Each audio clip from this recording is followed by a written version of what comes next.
Welcome to a Trucker's Mind podcast. I'm Eddie McGee. It's your boy K Fings. We are back, man. Episode 369. Yes, sir. All right. Now, we missed this announcement last week, but this podcast has officially been recording for 7 years. Last week was the 7-year anniversary. Dang. I started this podcast at 33 years old. Mm-hmm. And, you know, I listened to some podcasts and I decided, hey, this is something I want to do. And we've been rocking out ever since, every week, man. Mm-hmm. I mention it a lot, but we have not missed 1 week of content for the last 7 years. Mm-hmm. All the shit we've been through, we kept recording. All right, but let's get into it. We got a new... No, man, we got to reflect on that, man. 7 years is a big deal. Yes, it is. Yeah. You got any more to say about that? Yeah, I think that I found my passion incidentally, or accidentally, either one. I was listening to the Brilliant Idiots podcast, and they were having so much fun and talking shit on there. I was like, this is hilarious. Maybe I should start a podcast one day. And then you hit me up like, hey, let's start a podcast. I was like, all right. And then Keith just showed up to my apartment, and we had one microphone. We started off with one microphone, two guys, and it sounded like we had two mics. Right. I go back and I listen. I'm like, how the fuck did we do that? Yeah. But you know what? I feel like that's probably the best policy for people. When you're starting a podcast, use one mic so you learn people's cadences. You learn that when they start and stop talking, because a lot of podcasters talk over each other way too fucking much. And it's like, imagine how hard it is as a listener to hear two dickheads talking back and like talking over each other the whole time. That sucks. Right. So yeah, I don't have too much reflection. I just we've had some really great episodes. Damn, which one this really sticks out? I think Chris Flail. Yeah, shout out Chris Flail. Yeah, Chris Flail, the stand-up comedian. If you guys get a chance, check out Chris Flail. I cannot remember the exact episode, but I'm sure if you click that name in there, it'll pop it up. Great conversation. Is it called Spook Hunters? Is that the name of it? I think it is. It might be. I think it is. Yeah, I don't know how the fuck you remember that. But yeah, Keith got like a couple terabytes of memory. Yeah. But yeah, that one, probably the first episode we had with Todd Jones. That's another really good one. Yeah. Yeah. Shout out to Todd. We had a good conversation with Tyra and her sister. That was many years ago. That was easily almost 7 years for that one. Yeah, that was back in the apartment. Yeah, her sister's name was Daz. That was her name. But yeah, that was an amazing conversation. Yeah, we talked about the Colin Kaepernick kneeling and stuff like that and boycotting the NFL. Yeah, we talked about all that. We talked about Soulja Boy and shit. I don't know, but that was a good one. Yeah, so you guys get a chance, go check out our catalog, man. We literally have 369 episodes. Yeah. So it's going to take you a long time. I'm not saying you need to catch up, but I'm saying tell a friend to tell a friend so we could continue to get our numbers up. Then you could listen to one podcast a day for a year. And you still will have a couple more. Here's the worst part. If you listen to one episode a day for a year, by the time you get to the end of the year, me and Keith have already recorded multiple episodes again. Dang, that's crazy. You're right. Yeah. We would have recorded like 52 more. Yeah. So you'll never catch up. You'll never catch me. Ha ha ha ha. Nah, I think for me, it's just dope. I think that recording a podcast itself is really cool. But I think that it's like a testament to what you can do, like with consistency, you know, right. Like we've been able to, connect with different people. We've been able to garner some attention. We have people that listen to our podcast from different states, people that we never met before that listen all the time, and people we've met through just our podcast that we probably would have never come in contact with without the podcast. Right. So I think that that's really dope. But yeah, I think that this is like a real example of what anybody could do if they're just consistent. You know, they could just keep going. And we're not where we want to be, and I think that where we want to be is definitely coming. And we just have to just stay the course. And sometimes it could be difficult when we're not getting the listenership like we'd like, and we're listening to other podcasts, and we're like, dog, we make better content than these people, and we're funnier than these people, and we have more engaging conversations than these people, but they're getting the millions and millions of listens. But at the same time, our journey is our journey, and it's only for us to continue writing it and continue to put out good quality content every week. And, we know that the only time you fail is when you stop. So absolutely. Yeah. If we just stop if this is our last podcast, and that's when we fail. But if we keep going 10 years in, that's when people start to, that's when 10 years is when people really start to reap the benefits of all the stuff they put in. So we just got to keep going. Absolutely. And I think you got to be willing to die behind this type of stuff, man. But yeah, enough of that, man. Let's get into the topics. That's what you guys came here to see, right? Is that why you're here? You came here to listen to topics, didn't you? All right, let's do it. All right, we got a new segment here, and it's real simple. I'm gonna say, hey, Keith, you got anything interesting that happened during the week? If he says no and I say no, we move the fuck on. Right? So anything interesting, Keith? I would say not like super interesting, but like I'll just kind of keep it short. We had this track meet on Friday, and like I said, I'm a track coach. And this is more so about like, I just feel like anxiety can just completely ruin a situation. Anxiety, keep on trying me. Yeah. So basically, there's a situation where you have school buses, and school buses like here, and you're familiar. A lot of the driving laws with the school bus in the district is similar to like the truck driving laws, like the certain amount of hours you have to be off before you can come back to work and stuff like that. So we're at this track meet, right? And we are is running a little bit late. And as you know, like track meets, there's not really an official ending time. It's not like a football game where we know that the quarter is 12 minutes or 15 minutes or whatever, and we know that the game is going to end when the clock hits 0. Track meets end whenever they end because of so many heats and things like that, and take setup. So basically, we get there, and then it's starting to get really late, and then all of a sudden, this coach hits the group chat like, "Hey, I got word that the bus needs to leave at 9:30," and we're like, "What?" So then another coach calls the district, or calls dispatch, as he says. And he's like, hey, we're getting word that the bus needs to leave at 9:30. And then I don't know what was said or what was told to him, but all of a sudden he's like, all right, guys, we need to go. We need to wrap up the bag. We need to get out of here. The bus needs to leave at 9:30. And he's just like putting all this energy. You know how people be acting. Right. Like he's putting all this energy towards everybody. We need to get out of here, wrap up the tents, and let's get to the bus because this bus driver needs to leave. So everybody's like getting, and so it's me and another coach who shall remain nameless, but we're like more like chill guys. Like we don't really be too worried about like nonsense like that. So whatever, we get all the kids and we hop on the bus, and the bus driver is chilling, like just big chilling, like sitting there, like, just not really worried. You know how if I just imagine if she was like so pressed to go, she would just be like, have more energy. Probably like, standing outside the bus. Like, hey, hurry up, trying to help us put the stuff on the bus and stuff like that. But she wasn't doing none of that. She was just sitting there. So we get everybody on the bus, and then the head coach comes in, and she was like, hey, she was basically like, I'm a little surprised you guys are here. Like, I still had another hour before I needed to clock out. And we was hot because the thing that was most annoying is because there was still like 3 more events. Oh my God. And there's like a team, it's a team competition. So the team that gets the most points gets like a trophy, like a team trophy to take home. But we missed 3 events, so we were basically out of the running by that point. Yeah. So on the way back to the school, the bus driver was like, yeah, like it wasn't really that big of a deal. Like I got in a little bit later.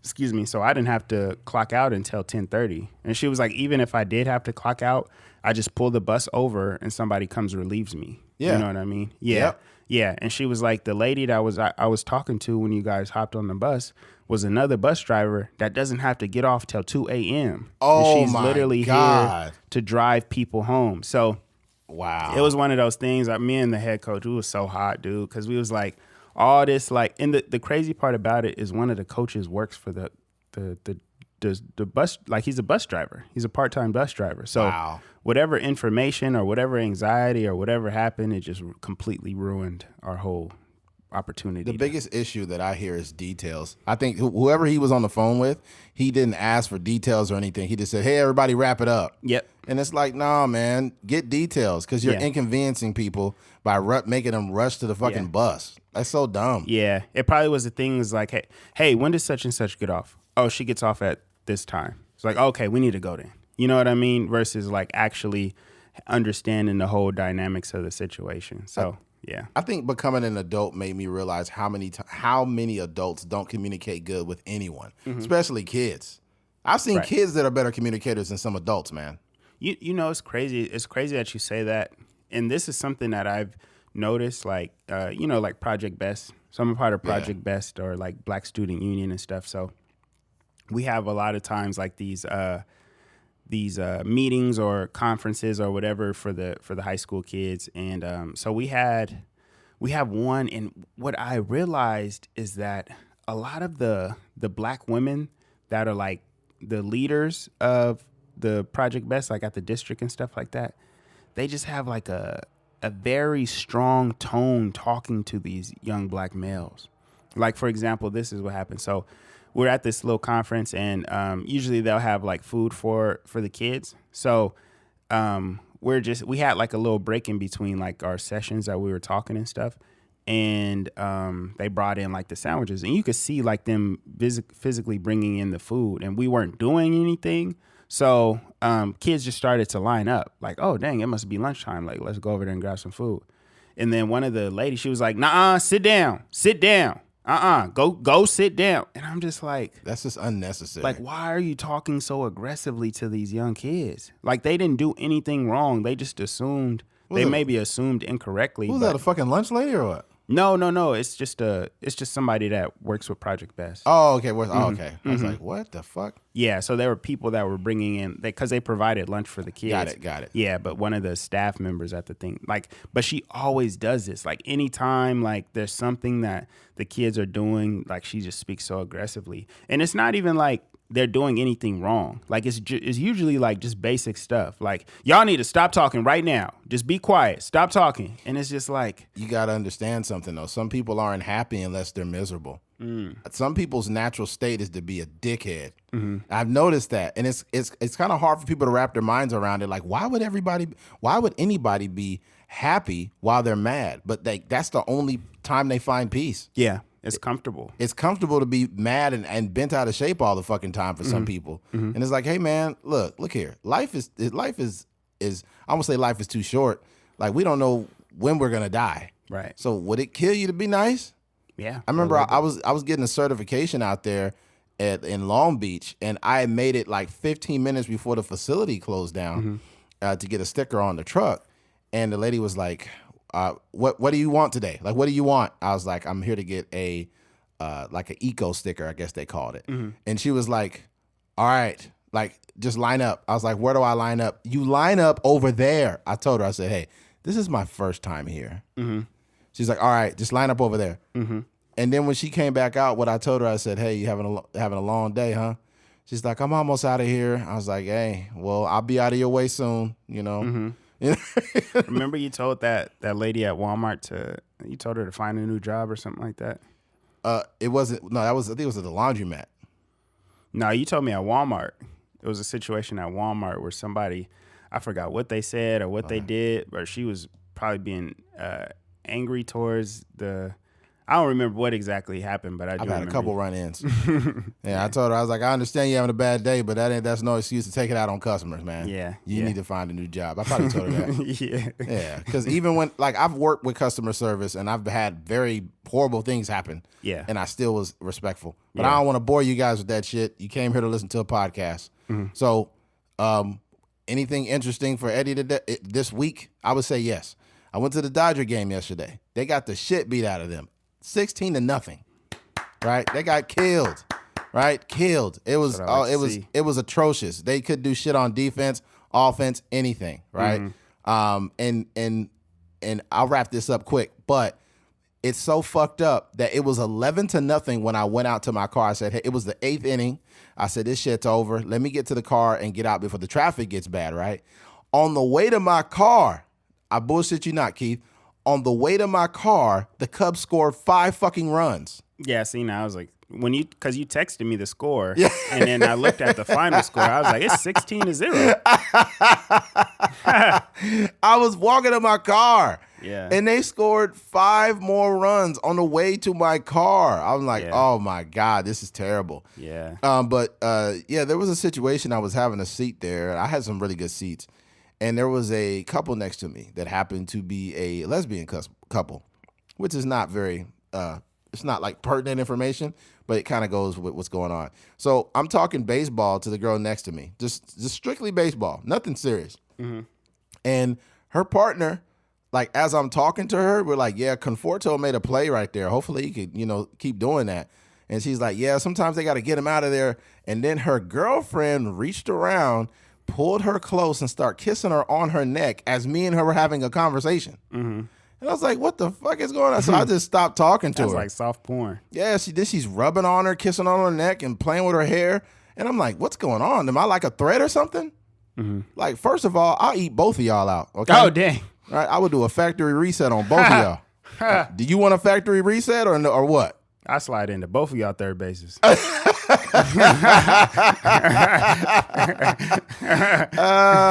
yeah. But yeah, I will say this. I think that if whoever it is, like, don't be that threatened by somebody, especially when they're not being inappropriate.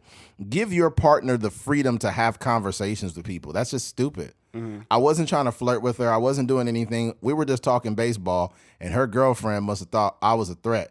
Either she thought I was a threat or she was trying to get me in on like a threesome or something. Mm-hmm. I don't know. I'm leaning towards her being jealous. I didn't get threesome energy. Mm-hmm. But I'm like, dude, come on. Yeah. Come on. Like, another thing too, I think men are more guilty of this shit than anybody. Like, a dude will be with a woman that's like sexually attractive. She got a nice breast or a nice booty or whatever. And even if a woman is out in public and she's not dressed revealing, if she's attractive, she's going to get attention by default. That's not her fault, right? But I know dudes that will be looking at everybody, mad dog, and every man that walks around. Mm-hmm. And it's like, bro, stop doing that. Yeah. Just stop. Because you're making your girl uncomfortable because every guy that comes around, you look at them as a threat. Yeah. Like, cut it out, bro. It's not that serious. It's not that serious at all. It got very uncomfortable though, man. Mm-hmm. It got to the point that we were just having little baseball conversations, and it was innocent. I wasn't like, yeah, that's for real. Hey, you smell good. Yeah, I wasn't none of that. Yeah, just talking about baseball. We're talking baseball, and in each time we would have little conversations, her girlfriend got more and more like, and then her girlfriend was looking at me as she was doing it. Really? Swear. Yeah. She's looking at me. She's holding her girl, kissing her on the neck, playing with her hair, and acting like I'm talking to both of them. Like I'm talking to her. I'm not even talking to you. Yeah. That insecurity is the worst. It's the worst. I'm like, people act out of character. And you got to be careful with some of those girls, man, because some of the ones that label themselves studs, they'll try to fire on you, bro. They'll try to catch a fade. I'm like, hey, look, I don't want no problems, but don't get it twisted. I'll eat both of y'all out. Remember the factory reset on the Android phones? Yeah. Like, you don't make me give you a factory reset. Forget what you like, huh?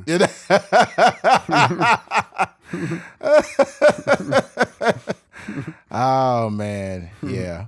So I think the highlight of the game, there was a couple plays. Shohei stole the base early, and that made everybody get pumped up. We thought we were gonna get on the run. Mm-hmm. So besides the concessions and Shohei stealing a base, that was it. That's it. That's all. So all I had was concessions, Shohei stealing a base, and lesbian conflict. Besides that, lesbian conflict. Yeah, that's pretty much it, man. What'd you get? You get a Dodger dog? Yeah. I'll just grab the hot dog, Dodger dog, man, and yeah, that was the highlight, man. I went and I could have watched that ass whooping from home, man. For sure. That's like, fuck. I'll probably be going to another game next month, but the one I need to really catch is the Yankee game. But look, some of you guys aren't Dodger fans. I will not bore you any further with talking about that team. Don't say that, man. Like, these people are here. I think they like hearing about what we got going on in life. All right. Yeah. So, well, obviously the popular topics are great, but I think that people like hearing about our day. Oh, okay. Well, to make a long story short, I got the lesbian girl's number. We're going to be hanging out next week. Gonna be eating it up. Just throw a little lie in there a little bit. Yeah. I told her, hey, don't worry about the girl. Okay. Don't worry about your girlfriend. It's good. Yeah, we're good. Okay. We're good. Like, yeah, my girl says she wants to watch us. I'm like, all right. All right, cool. All right. They call like a cut queen. Cut queen, I think. Is that what they call them? That's what I heard. Oh, yeah, I think Melissa Ford was talking about it. Yeah. But she threw a fucking U-turn on them. They thought she was going to be all conservative. She was not. Yeah. She's like, I wouldn't mind watching. I'm like, oh, my God. Yeah. People are into some interesting things. Yeah. Well, there's that. All right. Switching gears. Over 1,700 pounds of Cabot Creamery butter recalled. Findings suggest fecal contamination. So there is literal shit in butter. I don't know where those two worlds meet, right? I don't know if somebody was churning somebody's butthole and butter, but that's the only way I could think about that happening.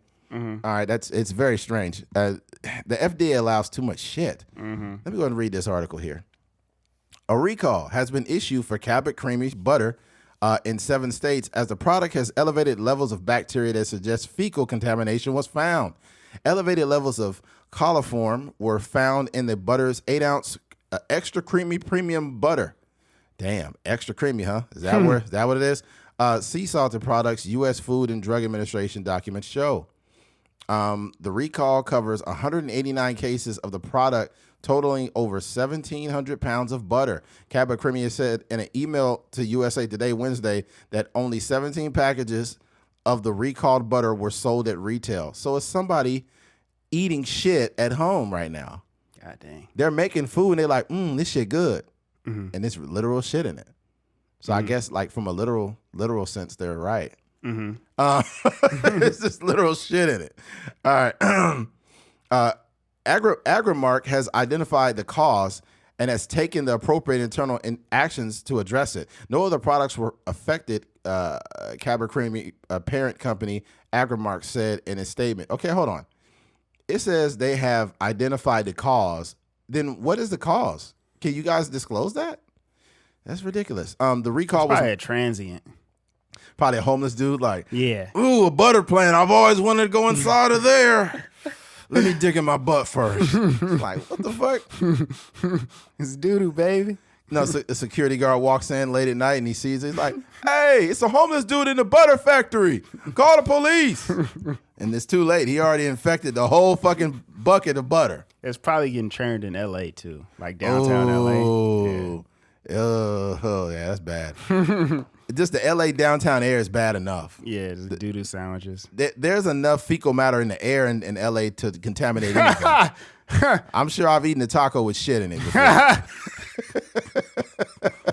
LA, yo, don't ever let anybody from LA crack jokes on Bakersfield because I will check them so fast.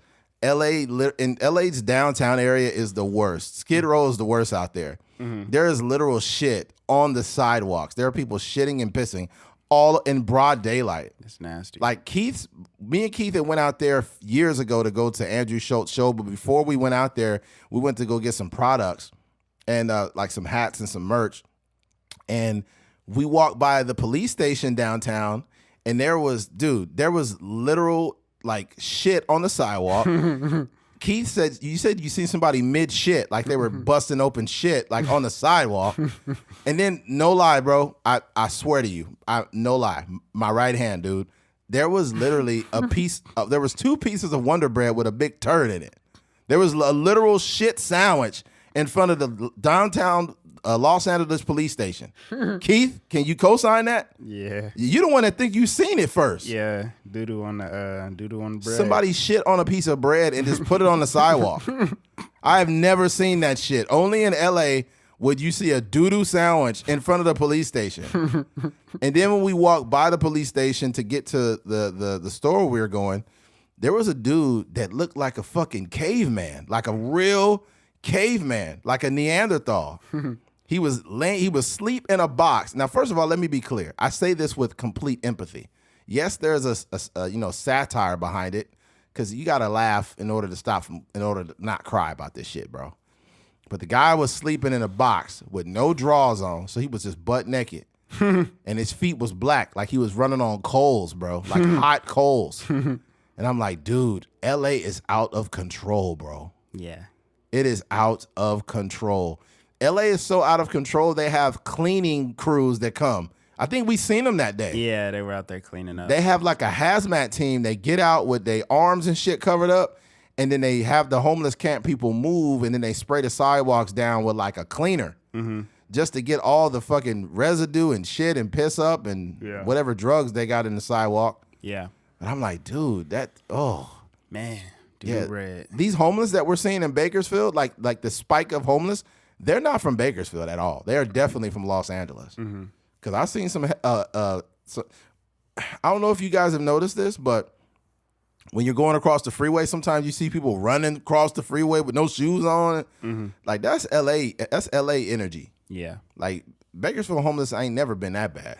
Bakersfield homeless, we know them. We went to school with them. Right. Yep. We know of these people. Because they be around. Like, they, even when we was kids. Yes. Like, the dudes that was asking for change and stuff like that in front of the doors, the store, like, they were always there. But we knew them by name. Yeah, once these new people start coming around, we was like, yeah, they from a different city. It's like, hey, what's going on? Hey, how you doing, Bob? But, after Bob retired from homelessness, all these other dudes came in on a bus from L.A. Yeah. These people are getting bussed in all over the state, man. That like Los Angeles homeless problem is so bad that, like, even my cousin, because he was used to drive the buses in L.A. I think he drove for Blue Bus, but he told me that a homeless guy told him that he got he got $50 and a one-way trip ticket to Bakersfield. Wow. Yeah, I think that we, as Bakersfield, as like this city, we need to give them another ticket to go right the fuck back, or just keep going north. Yeah, well, they up there too. Yeah, the homelessness is spread all over the state, and it's mainly because of L.A. They got like over 70-something thousand homeless, man. That's a whole city. Yeah, in itself. If you took the homeless and you just put them on an island, it would be a city. Yeah, it would stink. Welcome to Stank Island. As soon as you get on that island with a helicopter, man, you got some change, man? You're like, God damn it, I just got here. Welcome to Stank Island. Fuck, I just got here. This is a bunch of niggas asking each other for change. Ain't nobody ever got change. It's like, fuck, ain't nobody got no money over here, man. These niggas is broke. Bro, dog, I will never forget when we were me and my girl, we went to see J. Cole. It's gonna be funny. Go ahead. We went to see J. Cole, and they have like the real, like the authentic shirts and stuff like that. Yeah. So, but those be like $50, like $60 sometimes. So we come out or whatever. So the dude, it's people that walk around and sell like the knockoff shirts. But like, yeah, shirts $15. It's different people. You might have a Hispanic dude with a thick accent.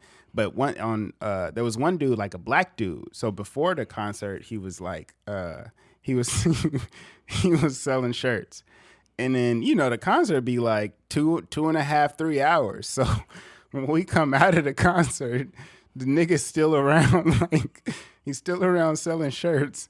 And I could remember, like, we was on our way out, but we didn't really we just kind of walked past him because I'm like, I'm not getting no fake shirt or nothing like that. So.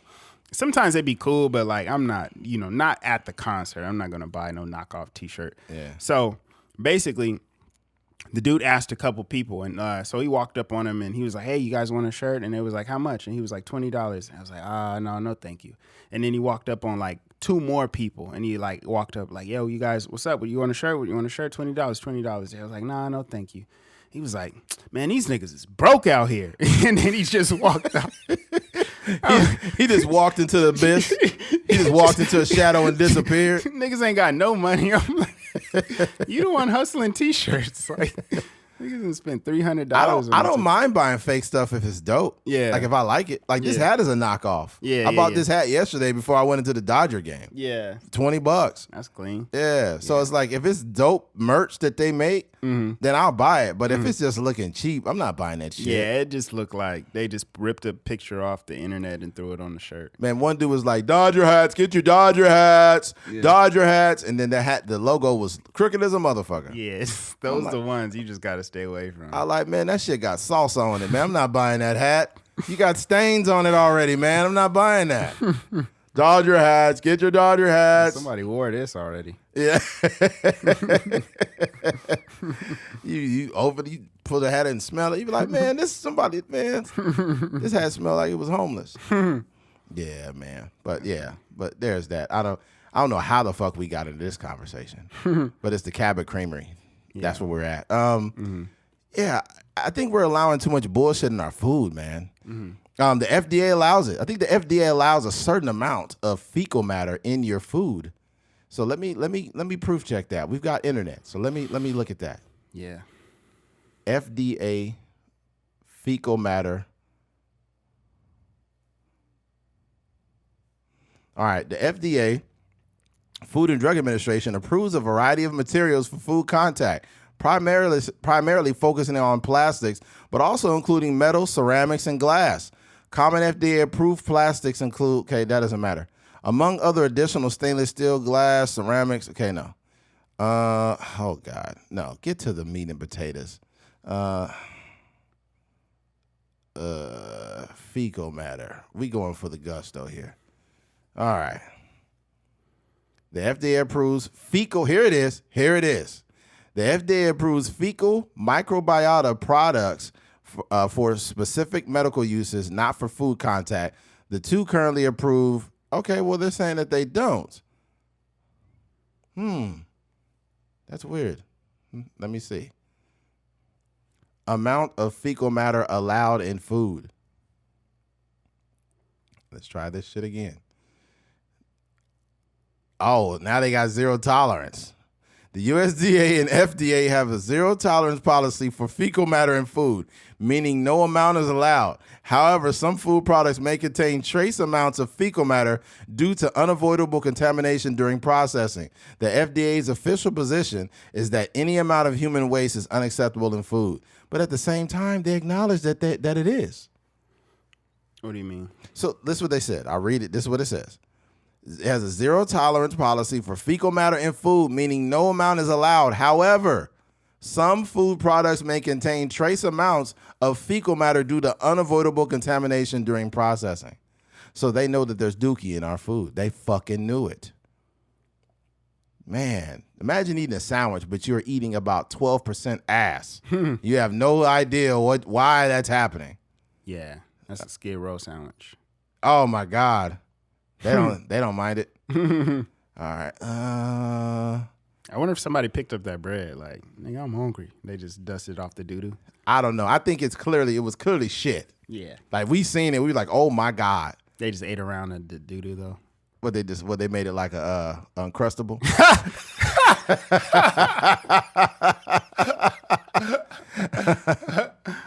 Shit pockets. Undoodleable. Oh man. You guys think we're playing. I'm not. This what we're saying. I know we joke a lot on here, but that shit sandwich is a real thing. That shit sandwich was a literal turd in between two pieces of Wonder Bread, and it was white bread. And I'm like, dude, there is no way there's and it was a big dookie too. Whoever did that was absolutely homeless. That did not look like a house turd. That digestive system has been through some stuff. Yeah, I remember there was a video that popped up on not YouTube, it was on Facebook. There's a black dude walking down the street in New York, and it was like a big piece of human shit on the sidewalk. Yeah. And he slipped, and he's like, and he fell. And then the piece of dookie didn't even break up or nothing. And then somebody in the comments said, whoever took a shit, that was definitely that was methamphetamine. Oh, dang. Because I guess they said it's a person it's harder. Yeah, it's like it messes with people's digestive system. God dang. I was like, oh my God. Yeah. They said whoever did that was on opiates. Yeah. I'm like, dude, it doesn't matter who did it. I slipped on shit. That's a problem. Ugh. God dang. That's crazy. Yeah. Well, I mean, you guys be safe, man. Not a whole lot else we can speak on that. But whenever you go to sleep at night, just make sure that you how do I spin this? Make sure you didn't eat shit before you go to bed, because the government doesn't care. Apparently not. All right, switching gears. Let's switch to something else. Coachella. As we know, Coachella is currently about to crack off, or it is in session now. Coachella festival goers complain about hours long wait to enter campgrounds. I don't know why they complain every year. This shit's fucked up every time. The first weekend of Coachella got off to a rough start with festival goers who were planning to camp for the weekend. Concert complaining of hours-long wait to enter the car camping area Thursday when doors first opened. Some said they were waiting in traffic for up to 12 hours in Indio, California, without access to food, water, or bathroom, and during intense heat, according to several accounts posted to social media. Even some who arrived early as 2 a.m. said they were still waiting to get in several hours later. Others looked to social media to advise others not to car camp in the future. Okay, first of all, I think that event needs to really not do this, because what's going to happen is there's going to be a medical emergency and somebody's going to be dead. Mm-hmm. There's no bathrooms or nothing. Mm-hmm. Like if somebody is shitting on the side of the road, you can't give them a ticket because there's no bathrooms provided, and you're waiting for 12 hours. That's insane. In a car, and then also imagine the amount of cars that are going to overheat or run out of fuel. Right. That's just dumb. Yeah. Yeah. Me personally, maybe I'm just fucking old. I'm 40. So as a 40-year-old, I could never see myself doing that. I don't even wait at the line at In-N-Out because the burgers ain't worth me waiting that long. Yeah. Like if I go to In-N-Out, I'm like, nah, I'm not. Yeah, they need to change the name, by the way. That's false advertisement. You are never In-N-Out when you go to In-N-Out. They should call that shit, you gonna be here a minute. Like that should be the new rebrand for In-N-Out Burger, because you wait in that line, bro. By the time you get there, it's like, dude, come on. Yeah. Yeah. But yeah, I think these people love it. I think that the people that go to Coachella, this is like a part of their experience. They're like, oh, we're here to see our favorite musicians. I guess it's just an equal trade-off. And it's like, nah. You guys got to be like 21 or 22 and still dumb or something. Yeah, it's early 20s stuff. Yeah. That's another reason why I could not be there, because all those kids there are fucking old enough to be my kids. So it's like there's nothing relatable. And I don't care that much about an artist to be at a show waiting and standing up all day long. That's just, no. Yeah.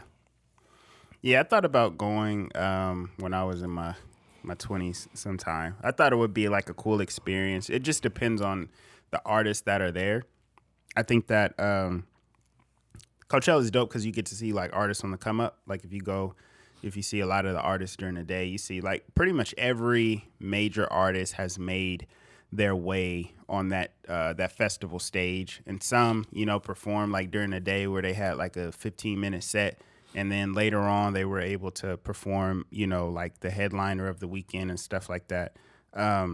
So I think it's dope. I think it's a cool experience if you get to go. But also, it's just like it's a daunting day. It's hot out there. It's in the desert.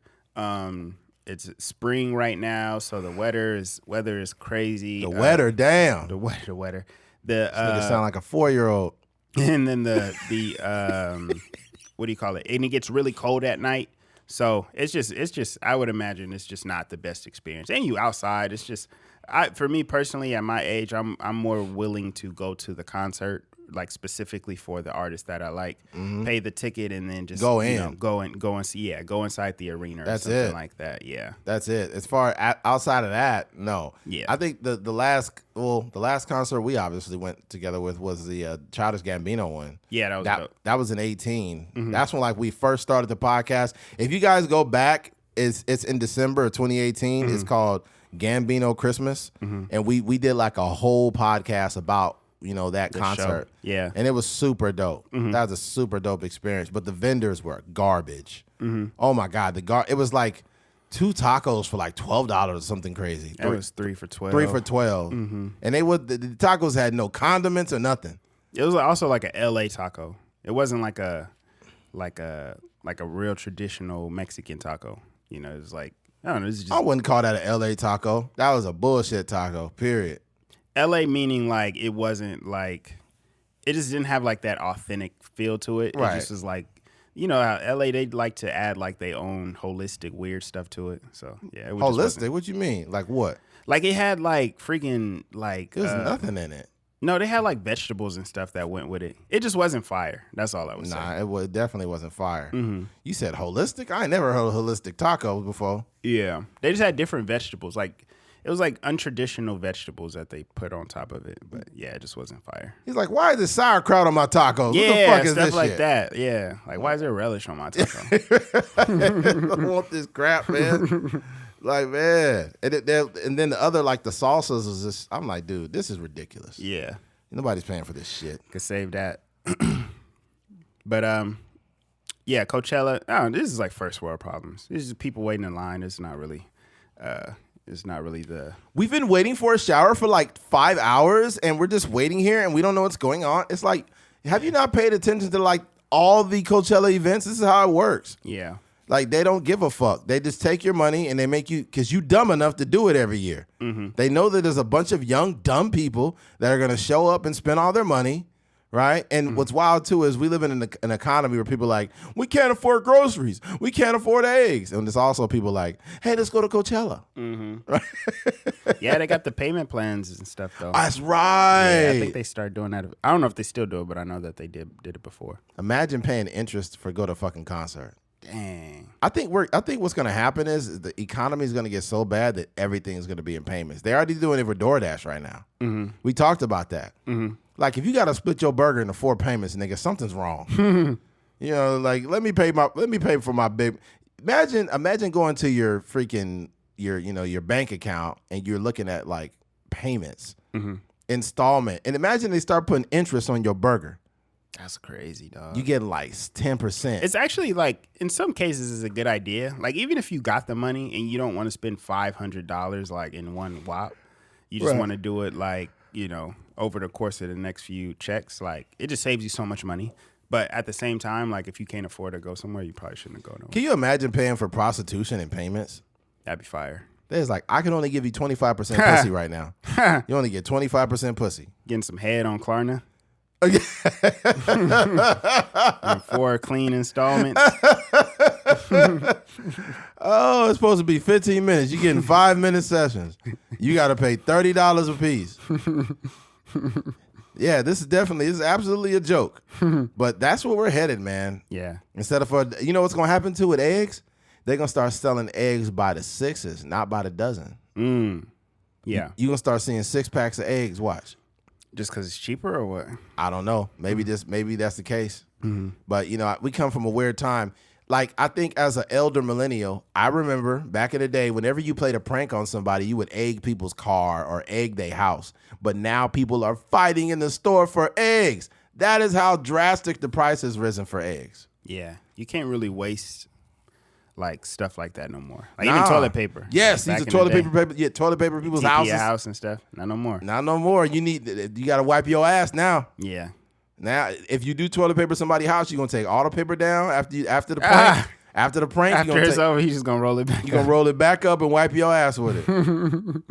All that silly string. Or somebody would be excited about it, like, oh yeah, I needed some toilet paper. You just gotta take the toilet paper down. People used to like throw toilet paper in your house and then remember that silly string? Yeah. You mad at somebody taking all that toilet paper with silly string on it and still wiping their ass with it? Yeah, that might be toxic. Yeah, they don't care. They got a blue ass now. The blue booty hole. Oh, you got the new blue booty hole? Oh, man. Life is crazy. All right. Another subtopic within the Coachella is Green Day. Green Day, when they perform, set sparks fire at festival. Concert goers express outrage over pyrotechnics. Now, problems with pyrotechnics have been an issue for a long time, like from way back, like probably in the 60s or the 70s. I remember Michael Jackson was doing a Coca-Cola commercial, and his fucking Jerry curl caught on fire from the pyrotechnics. Yep. All right, so Green Day is catching some heat over the use of pyrotechnics during their performance at Coachella. On Saturday, the legendary punk rock band took to the stage to deliver a noteworthy set. However, the show was met with some outrage after a palm tree caught on fire due to the fireworks ignited by the band's pyrotechnics. In a video obtained by People magazine, concert goers gathered around the palm tree, which was engulfed in flames. They probably was all hugging it. It's like, it's so fucking hot, man. Fuck, the tree's on fire, man. I fucking love Coachella, bro. I'm so glad I made payments on this shit. After all the California wildfires, they are using pyrotechnics. It's fine. They will host a benefit concert, a user commented on the video, referencing the catastrophic LA wildfires earlier this year. Can't believe they are allowed to launch fireworks when it's 100 degrees in LA, another wrote. What? It's not in LA. It's in India, you dick face. It's also not 100 degrees out there. No, it's not. Absolutely not. It's just people right. That's probably somebody from a different city. It's somebody from fucking New Jersey writing that shit. Shut up. You don't know nothing. Yeah. That's like me knowing you're from New Jersey and be like, shut up and eat your Philly cheesesteak. It's like, that's in Philly, you dick face. Yeah. All right. Here's the deal, man. First of all, two things. I can't believe Fox quoted that. I hate when professional articles quote Twitter or social media. Like, who cares what somebody said on social media? Yeah. Who cares what fucking Bob from Office Max has to say? Especially when they're not even there. It's different when you're quoting somebody that was actually at the concert, but you're just quoting some random like TikTok comment. That's weird. The thing about it though is I think that the sad part about young people is they're too caught up in catching moments. So they put themselves in danger. When the pyrotechnics blew off and it turned that palm tree on fire, you shouldn't be standing right next to it. Everybody should be getting away. But I think we're so desensitized, we're trying to catch dangerous moments on like live. Yeah. And it's like, whoa, look, this on fire, man. Coachella is going down this year, man. You guys should be here. Because you know how when people go to events, they always like to make it seem bigger than what it is. Yeah. I hate when people do that shit. That, like, I remember when I used to go out a lot to the club, and it'd be a night that I didn't go, and then the homie be like, you should have been there, bro. That shit was cracking. Yeah. It was cracking. And then you go out the next week, and you'd be like, bro, this shit ain't shit. Cracking for some niggas is just like sitting back and looking at women. Yeah. It is stand back looking, not talking to nobody or nothing. Yeah. It's like, come on, man. You like, yeah, this shit cracking up in here. It's like, bro, no, it's not. Yeah. But yeah, I think maybe, just maybe, they might need to stop using pyrotechnics. They might, because they haven't figured it out, man. You know, matter of fact, if you want to look at it from a historical thing, let's look at the pyrotechnic fires. Pyrotechnic fires.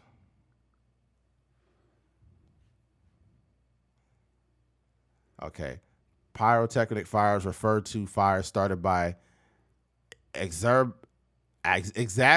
by the pyrotechnic devices. Well, no, we know what they are. I'm trying to find the different groups and bands that have lit themselves on fire. Damn, it doesn't show it. Let me put artist. That might pull it up, narrow it down.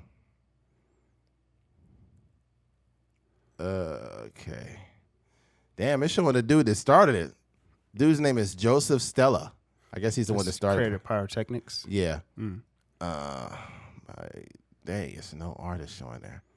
Well, I'm not gonna bore the people. I can't find the information fast enough, so I'm not gonna, keep making you guys suffer through that. So we'll move on to the next subtopic, and that one is Bernie Sanders. Bernie Sanders came down there to Coachella, and he said, "Mr. President Trump is trying to scare everybody. Don't turn your eyes away from him." All right. That's my Bernie. This is what Bernie said. Bernie Sanders surprises Coachella, warns fans against ignoring Trump. Turn away at your own peril. The most consequential cameo of Coachella so far is an unbilled guest slot from Senator Bernie Sanders. Fresh off a packed rally at Gloria Molina Grand Park in downtown LA, geez, guys, a Gen Z inheritor of, oh my God, who wrote this shit? All right, spoke ahead of Claro's outdoor theater. This country faces some very difficult challenges. The future of what happens to America is dependent upon your generation, Sanders said. You can turn away and ignore what goes on, but if you do, you will do it at your own peril, end quote. Sanders advocated for the young Coachella crowds to not give up on given to despair at the current Trump administration, and to remember that they're in the fight for environment, women's rights, and peace in Gaza. Okay, let me say this real quick. No slight to Bernie Sanders. Maybe he thinks what he's doing is right. But personally, I don't care if it's Bernie. I don't care if it's Trump. I don't care who it is. I came here to Coachella to have fun. I didn't come here to get oversaturated by politics again. Yeah. Take your politics and get the fuck out of here, Bernie. Mm-hmm. I think that the problem with politicians is they are oversaturating the whole internet and every fucking event with politics. We're tired. We don't care. We don't have any control over these tariffs. We don't have any control over all this shit. We're just regular people trying to have fun. A lot of people work 9-to-5 jobs. We're just trying to go to a Dodger game or maybe go to Coachella or maybe go over here. And we're doing that shit because we're trying to escape from the bullshit, man.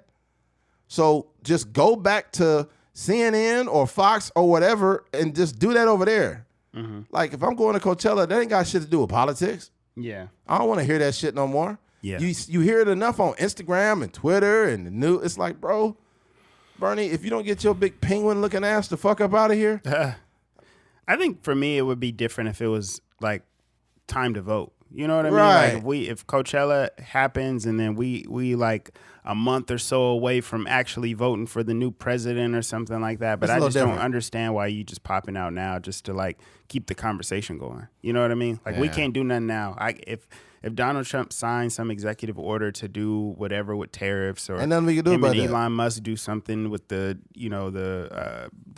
education and all this other stuff, there's nothing I can do outside of like keeping the conversation going, like, or keeping the threads going on Twitter or whatever. Like, there's nothing I can do about it but sit back and, make sure I'm taking care of myself. So I just don't understand it. I just think that this is just the wrong timing. And I also don't understand the tour. Like, him and AOC are on a tour. Like, they're coming to Bakersfield on Tuesday. Yeah. Like, what is there to talk about outside of just getting people excited about, like, a conversation? So I remember, what was the last time you were you at that rally with Yeah, Biden? when Bernie Sanders came out here, yeah. Didn't you say it was basically like everything he said was like a slam dunk? Yeah, everything he said. Like everything he said, people was going crazy. Mm-hmm. It's like a fucking Michael Jackson concert. Yeah. He's like, free healthcare, yeah. Free bagels, yeah. Free pronouns, yeah. Prostitution will be completely legal. We will get prostitutes on every street corner. Sex work is real work. We need more prostitutes on every corner. I need some pussy. He was like, I knew it, Bernie. I knew you was buying pussy. I fucking knew it. OnlyFans discounts. You get a fan. You get a fan. You get a fan. Everybody's OnlyFan. Oh, man. Imagine if Oprah came down here. She's like, you get a car. You get a car. Free pussy for everybody. Like, Oprah, you out here paying for prostitution. Golly. It was crazy because there was a guy that walked in with a MAGA hat on. He was just like, I don't know what his plan was. I think he's just going to see what's going on, but he wasn't like a rah-rah guy. He was just chilling, but he had his MAGA hat on. Yeah, I hate people that have to make a political statement though. Right. Like, you can't just show up with a regular hat, motherfucker. You gotta have a MAGA hat on. You know what's the saddest thing about Americans is you allow politicians to use you as a billboard for their fucking plans. You will never see me wearing Democrats or die or riding with Biden or you have not did enough for this country for me to be motherfucking patting you on the back. Mm-hmm. The people that need to get patted on the back is the middle class for holding up the whole fucking country. Mm-hmm. That's who needs a pat on the back. Mm-hmm. You need to cut them a check. Mm-hmm. That's anybody that's either lower middle class or upper middle class need to get cut a check. I don't care about all of this. It doesn't do anything for me. Mm-hmm. The Democrats, man, look, as a person who definitely, I say I lean more left, I don't be caring about half the shit they be talking about half the time. Mm-hmm. And I certainly don't care for Trump. Mm-hmm. I just don't even relate to, I'm like apolitical right now. Yeah. Yeah, I really don't care. But I feel that energy. It's just kind of like, you feel like you don't really relate to any sort of side. No. But at the same time, like, there's no stakes right now. Like, No. so I just don't understand. I also don't understand, like, to me, I'm not like super political anyways. No. Like, you won't catch me watching the news and staying up to date unless it's like something that's just so the news about it is so large that it just reaches me. Outside of that, I don't really care. Like, whether I know or don't know, it doesn't really affect my day to day. You know what I mean? So it's also not really interesting to me. You know, there's some people that are like extremely interested in politics. Like, they watch the news every day to see what's going on, but it's just not interesting to me in that way. I'm about to guilt trip Bernie Sanders, bro. I'm about to inbox Bernie Sanders. I'm going to say, look, if you want to help the black community, come to a Trucker's Mind podcast, okay? And we will interview you, right? That'd be crazy. Wouldn't that be a big score if we got Bernie? I would tell Bernie to his face. I would tell Bernie to his face. I'll be like, dude, Bernie, I got love for you. I feel you got integrity, but half the shit that you run on, like the Democrats, like, we don't care about it. Mm-hmm. Like, people are having an issue affording sandwiches, man. Mm-hmm. There's doodle sandwiches in the street. Yeah, we got shit sandwiches in the street. Yeah. We got people running around barefoot across the freeway, Bernie. Yeah. Okay, what are we going to do about this? Yeah. Right, come on. Yeah. I'm getting tired of paying full price for prostitutes, Bernie. When am I getting a discount? Cut the prices, man. Lower the prices. Can we get some Black Friday sales, please? Prostitution is at an all-time high. It's ridiculous. You know how much? That'd be crazy. Some dude that's been buying prostitutes since the 90s. Like, I used to get anything I wanted for $2, but ever since the freaking because somebody blamed the Democrats. Yeah, ever since fucking Obama got in, I went from paying $2 for prostitutes, then I paid $10. These libtards. These damn libtards keep bringing the price up on prostitution. I can't even have sex anymore. I got to have sex with my wife now. It's so ridiculous. Gotta have sex with my wife now. Yeah. That's crazy. These stupid libtards keep raising the price up. Oh, my goodness. They're really going on a tour. I just don't understand it. It's like fight oligarchy tour.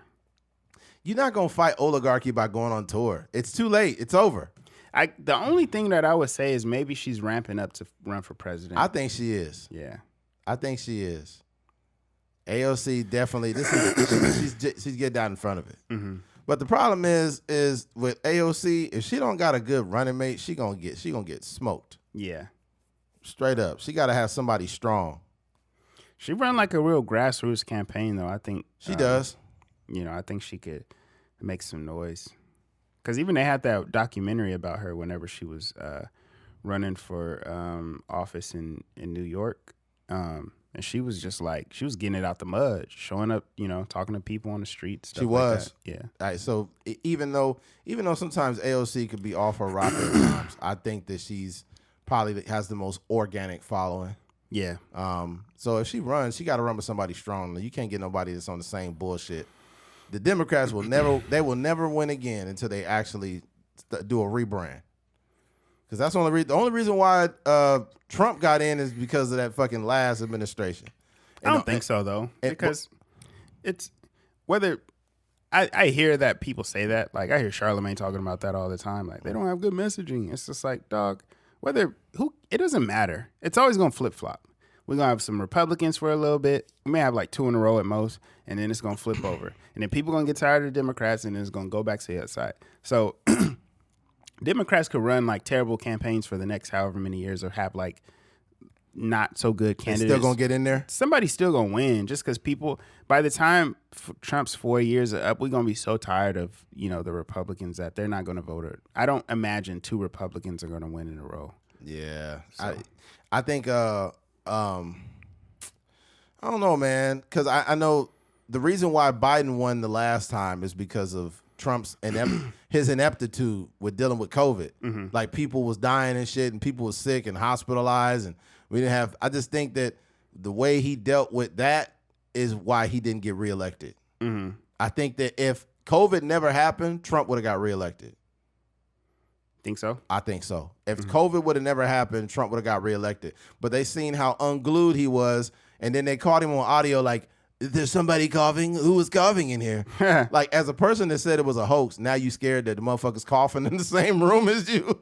He talking about bleach. stuff like that. And people so dumb, they're about to drink bleach. Yeah. Like, it's scary, man. Some of the people that vote in elections,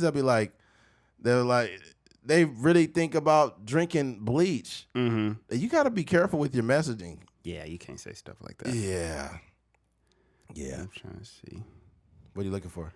I'm looking for the presidents by party. Let me see. Oh, you trying to see what the staggered? Mm-hmm. I can tell you from my life, from my 40 years of existence, I came in and it was Ronald Reagan, I believe. Mm-hmm. Ronald Reagan was at 80. Was it 85, 86? Mm-hmm. It was 85? Ronald Reagan. Okay, hold on. Ronald Reagan. Was it Nixon or no? No, I haven't found it yet. But Ronald Reagan was 1981 to 1989. Okay, 89. Okay, so I was Reagan when I was born, and then it went from Reagan to Clinton. Mm-hmm. Right? So Reagan, Clinton, Bush, Obama. Reagan, Bush, Clinton. Wait, Reagan. Oh, wait, what? Yeah, the OG Bush. Ronald OG Reagan. Bush. Yeah. Oh, so it was Ronald Reagan, then Bush Senior. Yeah. Yeah. Then after Bush, I don't think he's a senior though, because it's HW and then it's W, George W. But they have the same name. So okay, all right, because Junior was the other one. But so you had Reagan and then Bush, correct?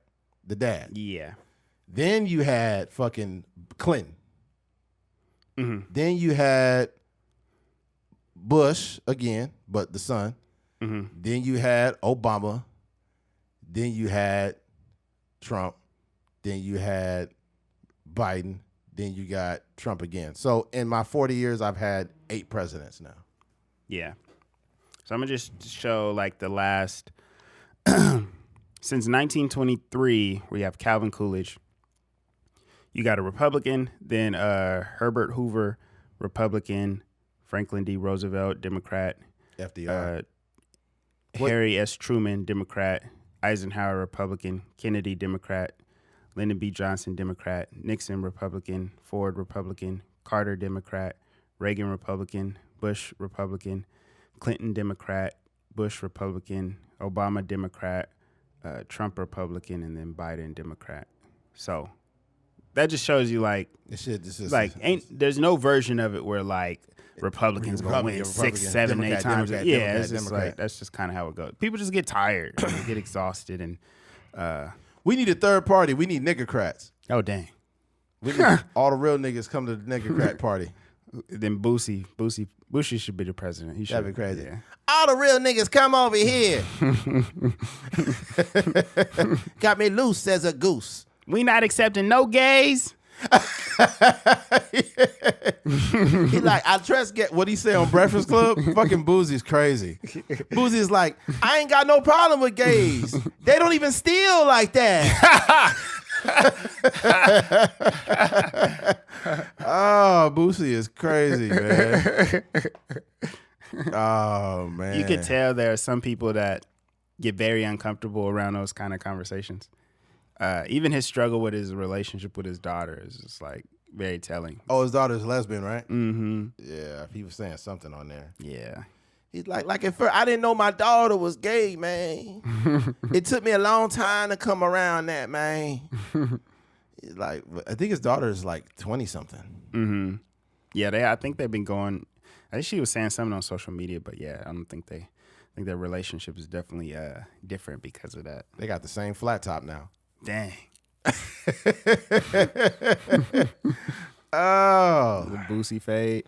Yeah, lesbians are great. All right, what were we talking about? Oh, Bernie. All right, I think we can move on from Bernie. Ain't much else to say. Yeah, Bernie's 83. So, I mean, I wonder if he's running with AOC. I don't know. I guess there's no way he's running anything. I guess we'll probably hear a little bit about the thing on Tuesday, so we'll see what the agenda is. But I just don't get it. If Bernie is running, imagine if he's running. So by then he'll be 3, 4, 5, 6. He'll be like 88, 87 years old by the time that happens, right? Mm-hmm. I can't see that.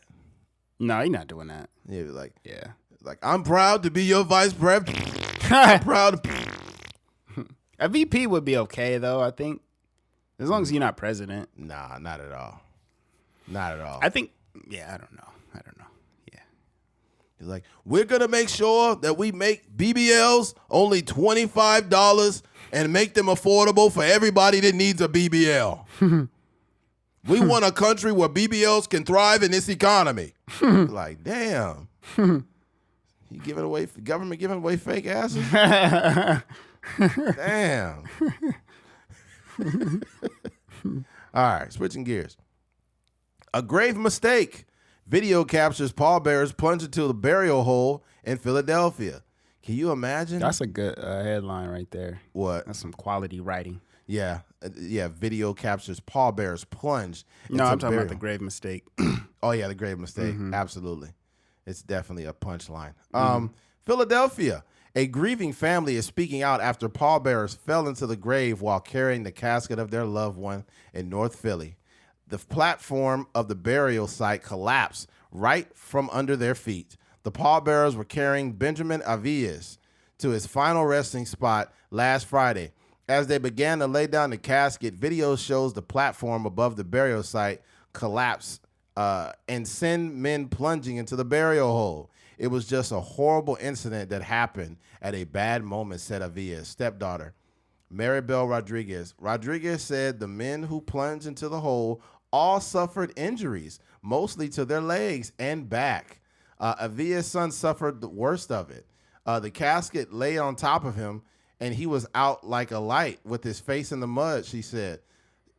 She and her family blame Greenmount Cemetery and the Rodriguez Funeral Home, which has no relation to the family, for what she calls subpar conditions for a burial. The whole thing was trembling, she said. It was wobbly. The wood was all wet and soaked. Ooh, no. Well, guess what? You better pay the family what they want, and it shouldn't hurt the funeral home because people die every day. You're going to be making money, so pay the family. And I think his son was the one that got fucked up the worst. Can you imagine putting your dad down in there? You're burying your dad, and then the fucking casket hits you in the head and knocks you out? Yeah. I think that was the father's gift to his family. Dang. What if there, a higher power said, we could give your kids some money right now. And he was like, okay, bet. They probably was standing on the corners and collecting change and probably holding a car wash or something like that, maybe struggling to get the whole thing situated. And yeah, that just kind of helped him out a little bit. Can you imagine the father, he's at home, he's at a good resting place, and, he's like, God, like, please take care of my family. And he's like, bet. And he's like, but why you hit my son in the head? Why you have to knock my son out? He'll knock my son out. He's like, his blessings come in disguise. I ain't gonna front. When I seen that video, I laughed so hard. Yeah. Because it's just so shocking. Like, they just trying to put their dad to rest, and everybody was like, oh. That's a fucked up thing. Can you imagine you are literally going through because I lost my father, right? Right. So you imagine going through the worst moment of your life, and then you get crushed by a fucking casket? Yeah.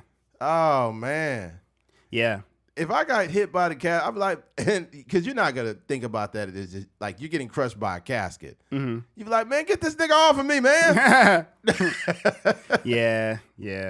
That's crazy. Yeah, that's nuts, man. Yeah, but I think that's a good way to look at it. Like, depending on what type of lawsuit or settlement or whatever that may come from this, that may get chipped off. Absolutely. I think there's nothing. I don't know, man. I pray for that family. I hope that they get the compensation they deserve and don't accept like, okay, well, we're gonna do for your family because the funeral, like the funeral place, they're gonna try to fuck them. Because that's like people that are in businesses like that, they're always looking for a way out. They probably want you to sign some document and say, all right, well, we're going to give you guys $100,000. Be like, no, you're not going to do that. Yeah. You crush me and multiple family members. We in the M's already. Yeah, they're probably going to be like, what we're going to do, we're going to give you $5, okay? But that's not it. We're also going to give you free funeral services. You Like, nigga, what?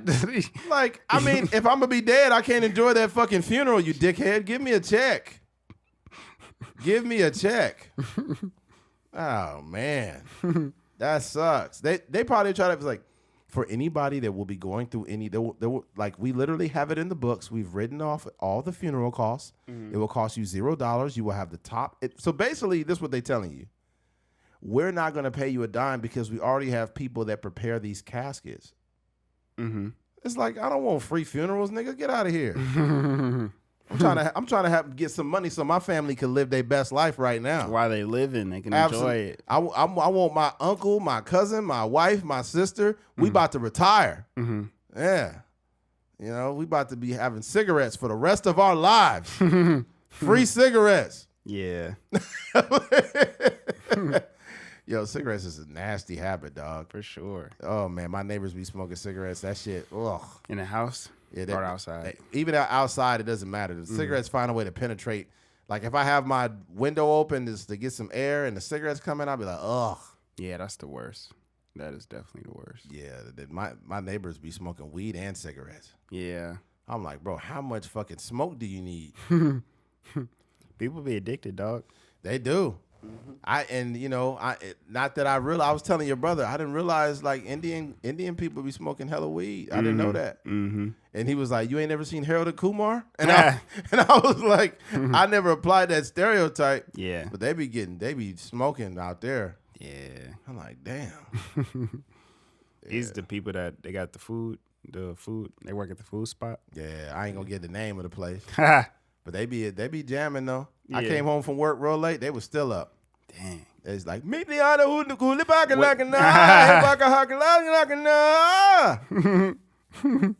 What is the most potent fragrance coming from the crib? Is it the food or the weed or the cigarettes or what? It's probably the seasonings, man. I don't know what kind of spices they using in that bitch. And it was heavy on the turmeric, nigga. I know that much. That shit is... The curry smell and that stuff is super strong. Yeah, and that's just like a cultural thing. That ain't even racism. This is certain things that people do as a culture. But yeah, man, they fell in a hole, man. Fuck, it's not a whole lot else to say. Feel bad for them. I hope they get paid. You know, I'm thinking about going to a funeral service and having somebody push me in the hole. I don't want that. Damn. You fall deep in that hole. Imagine they don't see you fall in, they just throwing dirt on you. Be like, nigga, hey, I'm in here. Getting buried alive. I guess, here's my problem, and we'll move on. But here's my question to people. In a big city where there's like one funeral home, right? How are you fitting all these bodies in that place? Think about it. All these years have passed, and you mean to tell me that you have a place to fit all these bodies? I don't think so. You think they move? How would they do it then? I think they're removing the bodies. And the reason why I say that is because they've done the math. They have headstones in there from like 1905. None of those motherfuckers are alive anymore. Their family ain't alive. They're not alive. Right? They probably keep tabs on who comes to what graves. Yeah. And if this is a dude from like 1826, they taking that body out of that motherfucker. That's sick. Yeah, hey man, because you think about it like let's just do basic math, Keith, okay? How the fuck in a place like Bakersfield, as big as this city is, and then you got that cemetery right off of California, you know what I'm talking about? How can you fit all those people from all those years, dude? I don't know. There's no way. It's not math. The only way you could do it is if you dug a hole that's deeper than 6 foot deep. Yeah, you start to go deeper. You got to go deeper. And I'm talking about the only way you fit all them bodies in there is if they down there like literally like 100 feet. Yeah. Dang. It's got to be bodies down there. They digging so deep in the ground. They might as well just start drilling for oil. You got motherfucking Texaco at the gravesite, man. There's no way that they can fit. There's no way. Hey, for anybody listening to the podcast, can you please bring me up to speed if I'm wrong? Can you fit that many people in a cemetery? Are you looking it up? Yeah. I gotta know. I gotta know the dimensions and the math of how they're doing this. Because I think about the cemetery there. I know my grandmother is there. My aunt is in there. My teammate is in there. And my homie Randy is in there. My grandfather is in there. It says that this is ChatGPT, so take it for what it is. Okay. It says they may stop accepting new burials, and then some of them say in some parts of the world, especially in Europe, graves are reused after a set time, often 25 to 100 years. So bones may be relocated to an ossuary, a bone storage site. Vertical stacks. Some cemeteries allow stacked coffins in the same plot. Then they said sometimes new cemeteries are built. Yeah. So you mean to tell me that you basically are paying all that money for a temporary burial? Because if like you said, 100 whatever years they repurpose it, this basically means they take the body out. They take that box out, they take the body out, and they take them bones out, and they reuse it because there's no other way. Yeah, some places. I think that they just keep a headstone there and just put a body underneath it, and they just keep going deeper and deeper and deeper and deeper. Dang. We need to. You know what I'm gonna do? I'm gonna go down there to the funeral service, and I'm gonna find one of them grave diggers and get him on a podcast. They need like a funeral audit. I mean, not funeral, but a cemetery audit where you could like make sure everything is on the up and up. Hell yeah. Yeah. Because, I mean, the thing about it is I think when we lose our loved ones, we're not checking on the funeral home anymore. It's like we want to stay away from there. Mm-hmm. You know, we don't want to rehash those feelings. Mm-hmm. But I was in there thinking like, hold on, bro. I'm looking at some of these headstones. That shit say like 1891. I will say when I went to the last funeral I went to in Bakersfield, it was my friend's grandmother. There was still some space in there. Like it wasn't like a lot of space, but it was some space where you could put some headstones. So. But here's the problem though. It's some space, but was that space created by other headstones being removed? Because you got to ask yourself, if a person died in 1910, that means whoever was around, let's say they had a brother that was born in 1910, right?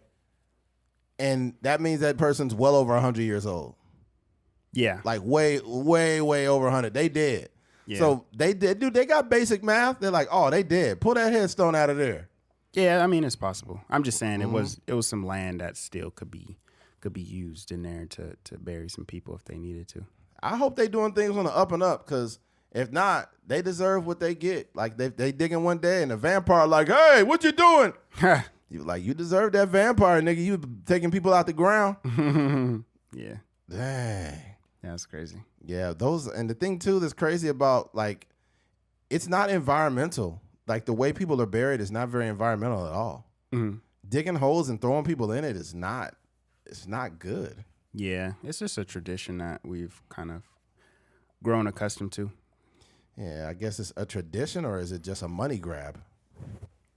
You got to start to ask yourself that. I don't think it's a. I think it's a business for sure. Just because that's what it is. But people have been burying people before there was business associated with it. Yeah, there's burying them without a casket or in a wooden casket. Mm-hmm. I'm just saying, like, some people bury, like, you got probably like family. If you got like a lot of land, there's probably people that buried like family members in their farms and things of that nature. The coldest, I'm gonna tell you something. You know, the coldest burials in the world history are the Egyptians. Yeah, the pyramids and stuff. Bro, they got the coldest burial ever. Mm-hmm. When they put you in a casket, it was all gold, like literal gold, right? Yeah. So they got you in a gold casket and they got you all mummified. And when they take the casket apart, they are well preserved still. Mm-hmm. You ever seen what they look like when they take the wrap off? Yeah, they be still having like muscular structure and shit. Mm-hmm. I was like, damn. Yeah, they did it right. They did it right, man. Mm-hmm. They did it right. Do you see what? I think we learned this back in school. It's kind of dark history, but the way that they got the brain out. Mm-mm. You didn't see how they did that in Egypt? Mm-mm. The way they would get the person's brain out that passed away is they would take it through their nose. Oh, dang. They would put a hook in the nose, and they would pull the whole brain out. Why did they do that? Bro, let me look. And they would put it in a container. Literally. Like, they was like the first surgeons. Ancient Egypt pulling brain through nose. Pulling brain through nose. You get a lot of random facts on this show. All right. While the notion of ancient Egyptians pulling brains out through their nose during mummification is a popular misconception. Okay, hold on. Some evidence suggests that it did occur, but not as a literal pulling out. One of the mummification processes involved using a hook instrument to remove the brain tissue through a hole in the ethmoid bone near the nose. This process called, what do they call it? Exaberation? I don't know how you say that fucking word. Abrasion was likely used to remove the brain matter that become liquefied. The ancient Egyptians believed that the brain was not essential for the afterlife and therefore discarded it. But they used to put the whole brain, like it would get like liquefied, and they would pull it out. At least from what I seen, they showed it in the nose. Mm-hmm. And they would put it in this container, and they would put it next to the body in there. Mm. I was like, damn. They was the first surgeons, bro. Yeah. They was high tech. They had toothbrushes and everything. You know that, right? Mm-hmm. They had like toothbrushes made out of wood. Mm-hmm. That's crazy, bro. Yeah, shout out to the Egyptians. Shout out to the Egyptians, man. Shout out to the Sphinx and all that. They said that the Sphinx was older than the pyramids. Really? Yeah. Because they did like a, what do you call that? I forgot what you call it. But the Sphinx that had that nose gone, it's because it was dated already. Mm-hmm.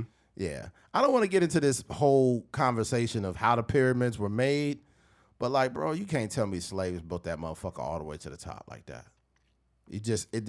Where the stones came from mm-hmm. and how they were cut up like that, mm-hmm. we don't got the answers, man. Yeah.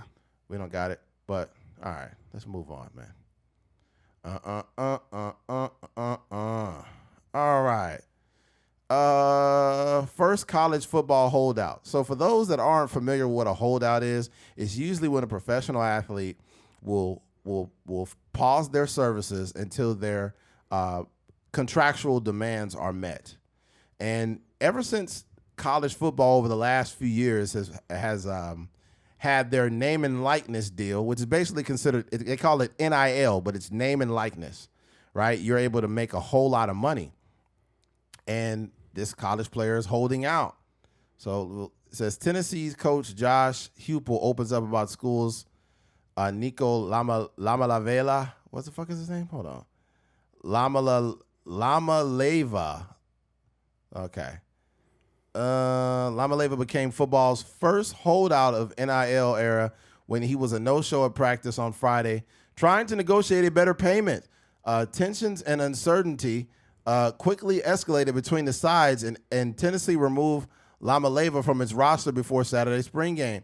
And he reportedly declared intention to enter the transfer portal when it opens Wednesday. Okay, for those that don't know what the transfer portal is, it is basically where you leave your school for another school because they're either not meeting the demands contractually or you just want to get out of there. You know, so they're now allowing you to go through this transfer portal. Here's the deal, man. For those that don't know, NCAA for many, many, many years did not pay college athletes. They did not get paid to play. If they did, then it was considered illegal. And people got, they got in trouble for that.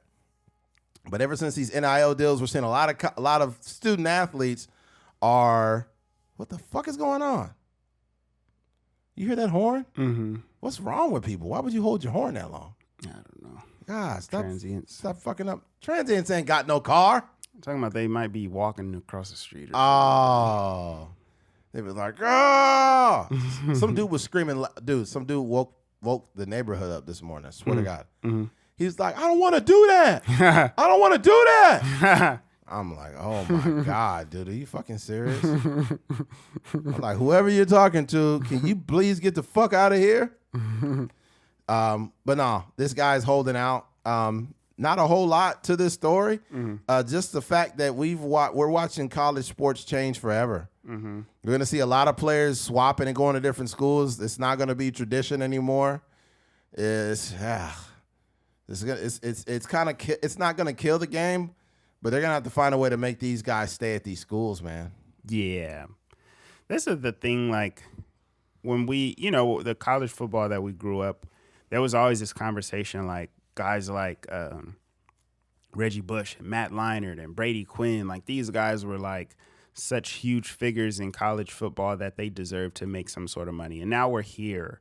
But this is like the downfall of, that side of it. So I think over the next few years, there's going to be some sort of, what do you call it? Like, there's going to be some sort of changes that go along with it. I think there's going to be a lot of changes that go along with the transfer stuff too.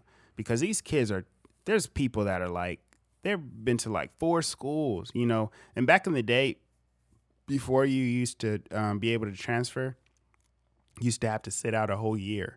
So you would, like, if say you started playing football at USC, maybe you was the second quarterback and the starting quarterback was younger than you or whatever. So then you would transfer to like Penn State or something like that. But you would have to sit out a whole year and then you could play like the following year.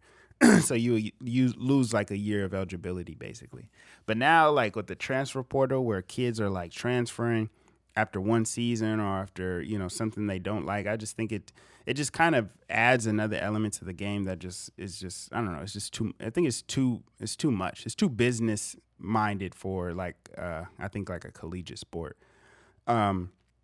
But it's different, man. These kids have like agents. They're in Nike commercials as college students. Like, it's a different world. So this is just part of what comes with, students wanting to get paid. And I think that for the main reason that the NCAA didn't want to pay the students is because they wanted to keep all the money. But I think maybe deep down inside there was a version of it where they seen this coming. They seen like the politics that would come once kids started making money, the holdouts, the things like that would come along with it. And I think this is like kind of just making college football look bad. On the other side of that, though, I do think that it's important to kind of fight for your worth. If you feel like you're getting paid X amount of dollars, but you really feel like you're worth more than that, then I think they have every right to do that. I just think that as a college football fan, this is just like something I'm not necessarily interested in. I'm not interested in the finances of college football. I'm just watching it, from a pure, because for me, like I just went to the Arcadia Invitational, which is like one of the biggest track meets on the West Coast. And when you're watching these kids run track, this is like the purest form, right? Like, these are kids that just love the sport for the sake of loving the sport. They're not, for the most part, they're not getting paid anything to run. They're probably paying more than they are actually benefiting from it. And obviously they're getting scholarships and stuff like that. And, but it's just like, it's pure. I have a passion for the sport. But once there's money involved, then you could kind of like see it. Like, how like it's different when we show up to a football game. Like when we go watch our old high school play football, it's just like that's football at its purest form. But when we watch the NFL, then we got to talk about freaking contracts. This person gets paid this much. This person was drafted in this position and they're taking up this much money. This person is holding out. This person is overpaid. Like, it's just a whole different ball game. And it's just like, you just for me, like, it just changes the dynamic of watching the sport. So that's what I don't like about this situation. Yeah, but there's that, man. I don't got much else to add. I'm glad athletes are finally getting paid because a lot of these guys aren't going to the NFL. So they can leverage this money they make in NIL and set up the rest of their lives. For sure. This guy, I guess he wants $4 million. So, I mean, if somebody's going to give it to him, shit, take it. Yeah. That's my opinion on that. But I think he'll find a spot. I'm sure there's some college that's willing to pay him that. But yeah, this is starting to become a trend. You know, and it's we're gonna see how it plays out. So because the one that's getting the bag is fucking Juju Watkins. yeah, She on Nike commercials. She on so many commercials. yeah. Hold on. Let me see how much Juju Watkins making. She making more than a lot of men. That's a fact. Juju Watkins NIL earnings.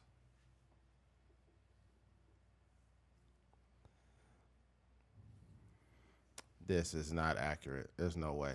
Juju Watkins has generated an estimated $765,000 in NIL.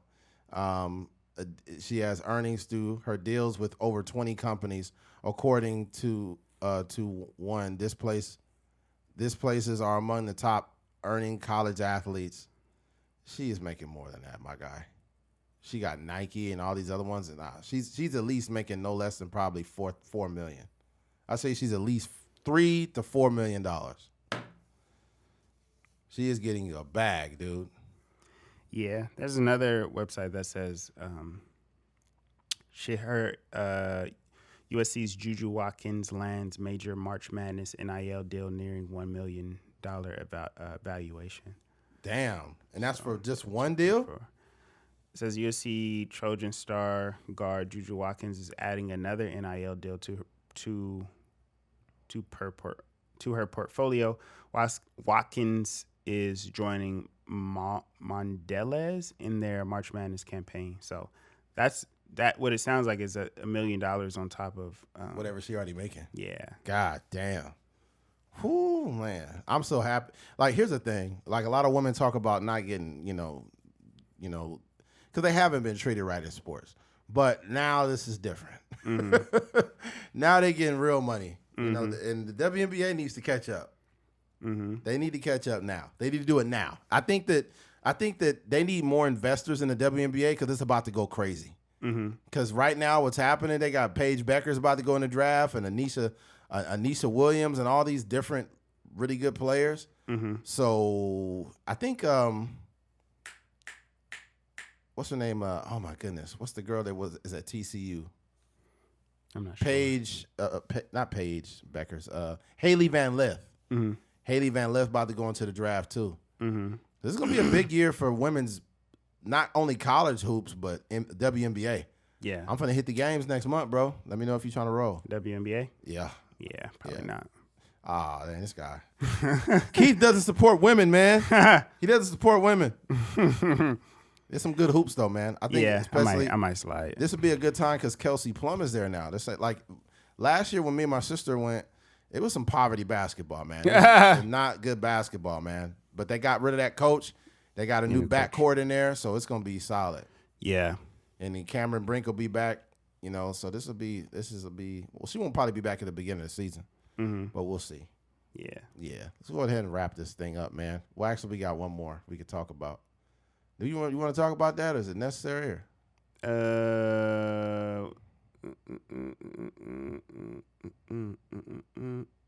we don't have to. Yeah, we don't have to because it's a little dark. Yeah. So we're gonna wrap this thing up. Hey, man, listen, okay. For all those. Before you get to, they had asked, what's her name, Paige Becker? Paige Beckers.